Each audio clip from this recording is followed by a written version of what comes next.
So today I've got a few of my favorite fragrances from when I got started coming up on 7 years ago. So what I want to do is evaluate these based off of my standards today and put them up against what we have on the market that you can buy right now in 2024.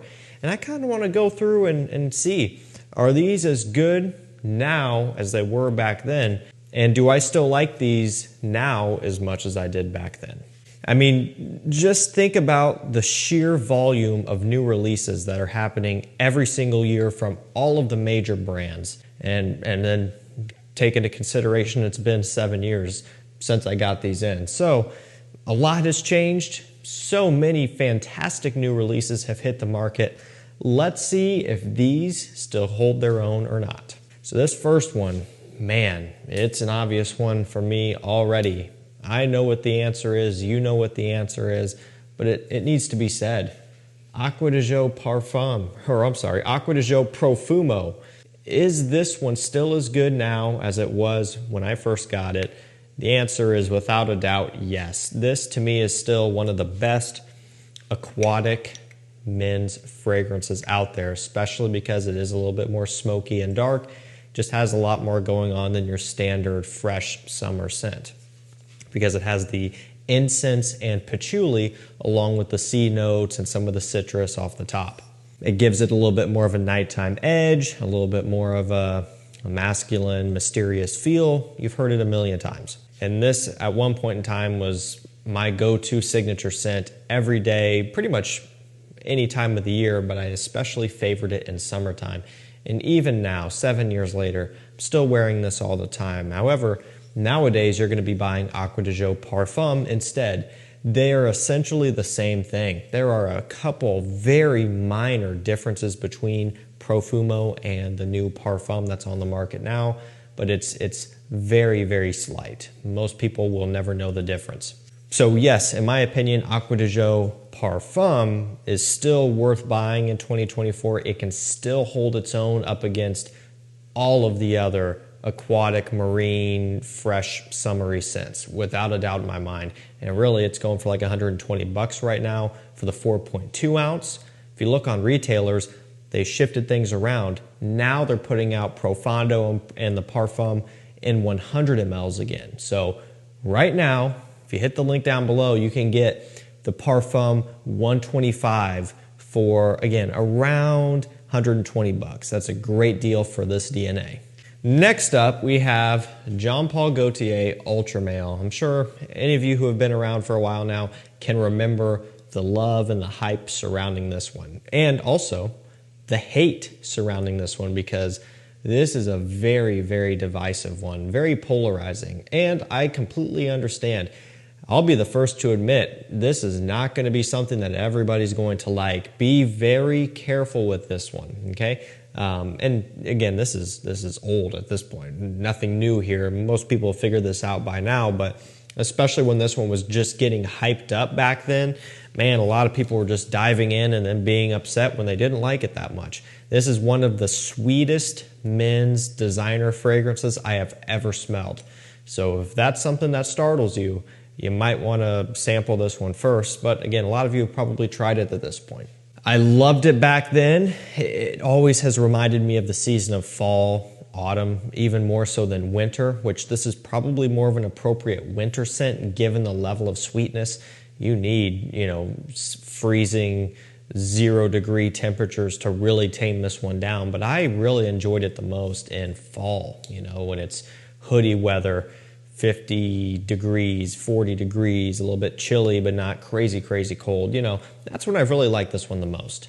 At this point in time, there are a lot of really good releases that have been released after Ultra Male. So like Le Male Parfum, the new Elixir, and so on. This, I don't think, is as good as it used to be. It's still a great scent. I still love it. But in the grand scheme of things, compared to what's out there on the market now, there are probably some better options for a lot of people. I think this could still be a bit hard to pull off. It's going to be very situationally specific. you might not feel like you're getting your money's worth out of it as much. You know, at this point, the sweet fragrance trend is still in full force, and this is very sweet, so it fits in. But I don't know. I just think a lot of you might find that there are some better options that you can put your money towards. So for me, yes, still absolutely love how it smells, and I don't wear it as much as I used to, but I still do like to enjoy it. And above everything else, even if I'm not wearing it on my skin all the time, more often than not, I'm coming down here and just pulling a spray off of it and just smelling it up in the air, or, you know, tossing it on from time to time. But see, that smell, that's beautiful. I love it. That pear, cinnamon, vanilla, it smells great. And this bottle is essentially shot. I don't know if you can see it or not. I got to turn it sideways. It's reading at about right there. I've got to back up so we're good. But man, I have just gone through this stuff and I still love it, but maybe not everybody would agree. Next up, we have Chanel Allure Homme Sport Eau Extreme, yet another very popular, very successful hype beast scent. One that I was feeling really proud of myself when I finally got it, because it was pricey. You know, these Chanels, they're not cheap, and bought a bottle for myself, and I was like, yeah, I've got a Chanel now. You know, that's pretty cool. I felt all proud and, you know, impressed with myself. And when I got this one in, because it was a blind buy, I was even more excited because I loved it. And really, it's not too big of a surprise. This is a very easygoing designer scent. Mint, orange, tonka bean, fresh, kind of creamy, powdery, not all that sweet, but powdery. And then you're getting some of the clean aromatics in here as well. The mint off the top, it gives it a real nice bright kick off the opening as it transitions into, you know, some of the other creamier notes going on. I really love how this one comes across. It really projects strong when you first spray it on. That's kind of why it got so popular. It was known as, you know, the scent that would get you the most amount of compliments within 1 or 2 hours of you spraying it on, because when you would apply this one, it would just go hard, but then it would taper off a bit.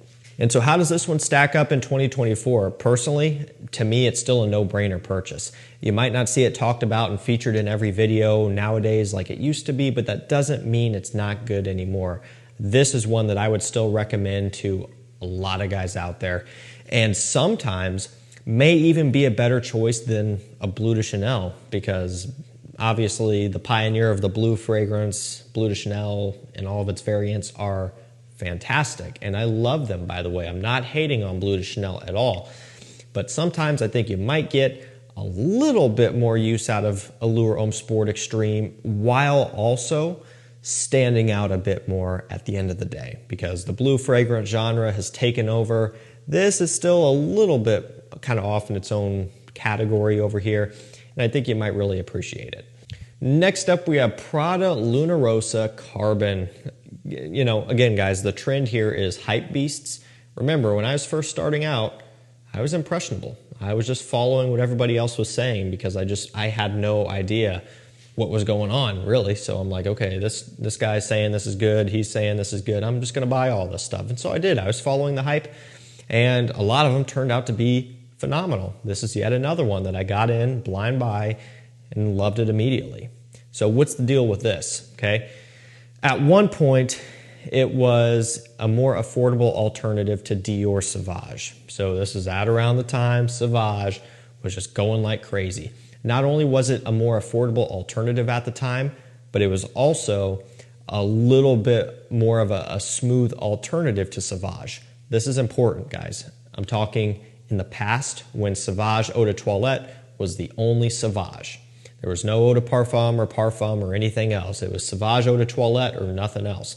So at the time when this one came out, a lot of people were gravitating towards it because it was cheaper and smoother. It didn't have the same type of harsh, brash, spicy, peppery opening. It really is a lot more smooth and slightly sweet. It smells great. Two problems exist in today's time.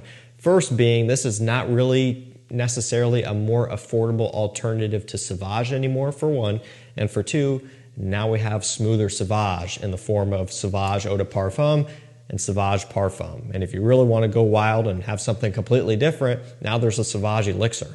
So that is the challenge. I really can't recommend everybody to go out and buy Luna Rossa Carbon anymore. Even though I still love how it smells, and it is still a great smelling scent, if you want a smoother Sauvage, you have options. The Parfum, the Eau de Parfum, and yes, there are still some differences between them, but then the other thing that comes into mind, on discounters, this is not what it used to be. It used to be $50 for 100 ml, sometimes into the 40s. Can you believe that? It's crazy, and I promise I'm not lying about this either.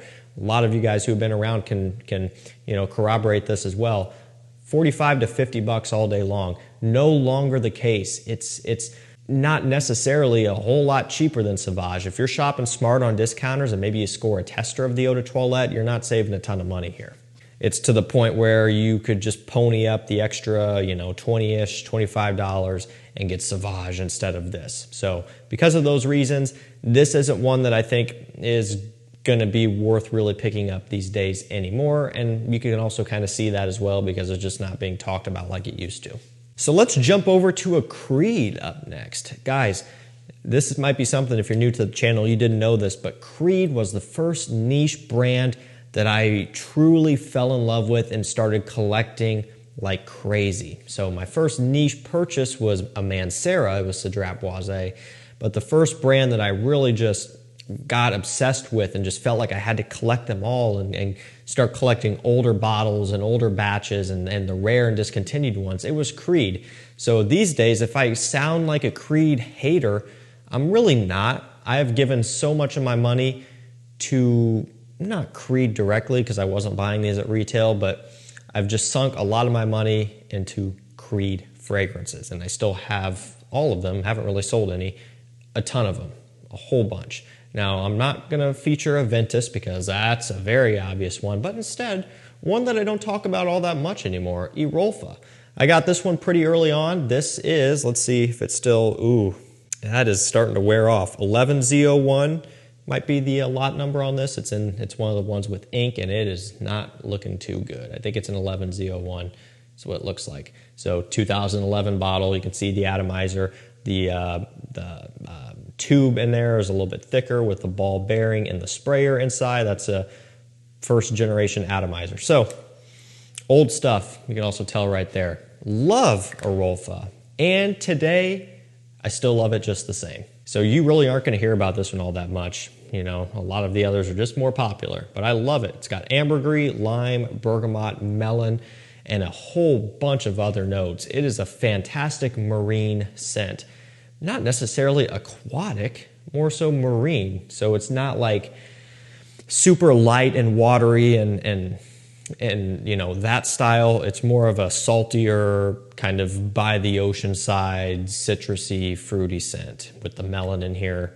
Very classy and upscale. It smells really good, and I loved it back then, and I still think it's a beauty of a scent today. Again, it just doesn't get talked about all that much anymore, but Erolfa, I think, is probably one of the better Creeds you can purchase still. Aside from Aventus and a few of the other hits, Erolfa, I think, is just one of their better works. Next up, we have Givenchy Gentleman Cologne. So another one that I've had for a long time, and back when it was readily available all the time for a reasonable price of, I think, around probably $50-ish.